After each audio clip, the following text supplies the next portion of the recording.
brought to you by Silver Pumps. Top quality और consistent performance के लिए सिर्फ silver pumps नाम याद रखना. नाही हे सगळं हे बघा अवघं आता ही सरकारची बनवाबनवी चालली. खरंच बोलायचं ठरलं तर ही सगळी बनवाबनवी चालली, दिखाऊपणा चाललाय. जे जनतेला कळतं ते सरकारला कसं काय कळत नाही? जे जनतेला कळतं ते सरकारला कळत कसं काय नाही? जनतेकडे तपास यंत्रणा नाहीये तरीही जनतेला कळतं धनंजय मुंडे मुख्य आरोपी. मग सरकारकडं यंत्रणा आहे सगळ्या. देवेंद्र फडणवीस साहेब जाणून बुजून वाचवण्याचं काम करतायत धनंजय मुंडेला. कारण त्याच्या कार्यालय धनंजय मुंडेचं कार्यालय चालवण्याचं काम एक नंबरचा आरोपी करत होता.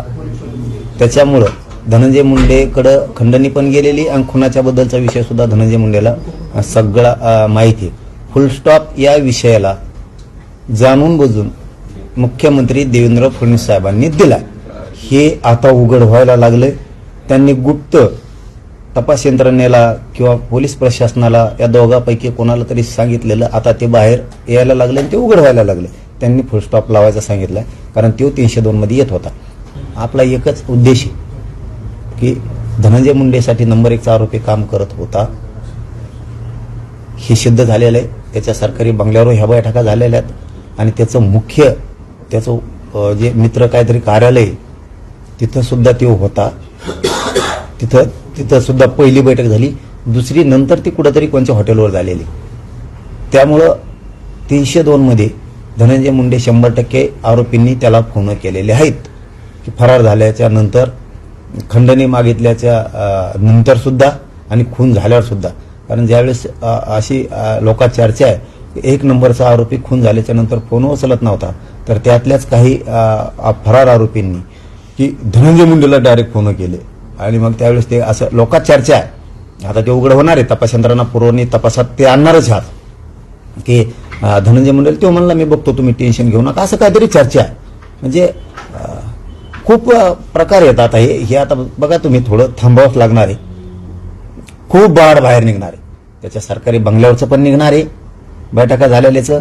आणि 302 मध्ये 100% धनंजय मुंडे हाई. फक्त फडणवीस साहेबांनी याला फुल स्टॉप लावला. यासाठी सीआयडीला स्थानिक पोलिसाला माहिती, पण ते सिग्नल देत नाहीत म्हणून तो वाचायला लागला. पण फडणवीस साहेबांनी एक गुंड वाचू नये नसता एक दिवस हे विषारी साप आहे. एक दिवस संकट बनून फडणवीस साहेब तुमच्या पुढे उभा राहणार आणि त्या दिवशी पश्चातापाचा कपाळाला हात मारून घेणारा फडणवीस साहेब पहिला माणूस असेल. बरं, ते जगमित्र कार्यालयावर बैठक झाली तर ते स्थळ आता म्हणजे गुन्ह्याचं ठिकाण झालंय. म्हणजे तिथं गुन्हा घडलाय, खंडणी मागितली, तर त्या कार्यालयाची आणि त्या संबंधित कार्यालयाच्या व्यक्तींची चौकशी व्हायला पाहिजे.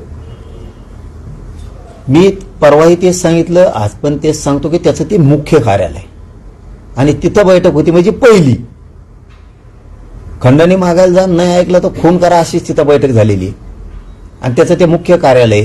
तिथून सगळा कारभार चालवत होता आणि तिथूनच 1 नंबरचा आरोपी सगळ्या कार्यकर्त्यांचे कामं धनंजय मुंडेच्या वतीनंच करत होता. दुसरी बैठक त्यांची कोणत्या तरी हॉटेलवर झाली आणि नंतर खून झाला. म्हणजे कट पहिला 120 बळ लागला पाहिजे धनंजय मुंडेवरती. पहिला कट खुनाचा तिथून रचला गेलेला आहे हे सिद्ध आहे. आणि याच्या पुढचं सांगायचं ठरलं तर तपास यंत्रणेजवळ पुरावे आहेत, पूर्ण पुरावे. फक्त सिग्नल फडणवीस साहेबांकडून मिळत नाही. त्यांनी तिथं फुलस्टॉप लावायचं सांगितलंय, थांबायचं सांगितलंय. त्यामुळे तपास यंत्रणा हदवल्या. जर फडणवीस साहेबांनी मनावर घेतलं तर धनंजय मुंडे उद्या सकाळी तुम्हाला 302 मध्ये जेलला दिसतोय. पण फडणवीस साहेबांनी गुंड वाचू नये. एक दिवस तुमच्या जिल्ह्यातल्या जिल्ह्यातला जो पक्ष आहे त्या आमदाराच्या पुढे सुद्धा धनंजय मुंडे संकट म्हणून असेल आणि राज्यात तुमच्या पुढे सुद्धा धनंजय मुंडे संकट म्हणून असेल, हे लक्षात ठेवा. तुम्ही वाचू नका. कारण गोरगरीब लेकरांची इतकी क्रूर हत्या केली, अति क्रूर हत्या केली.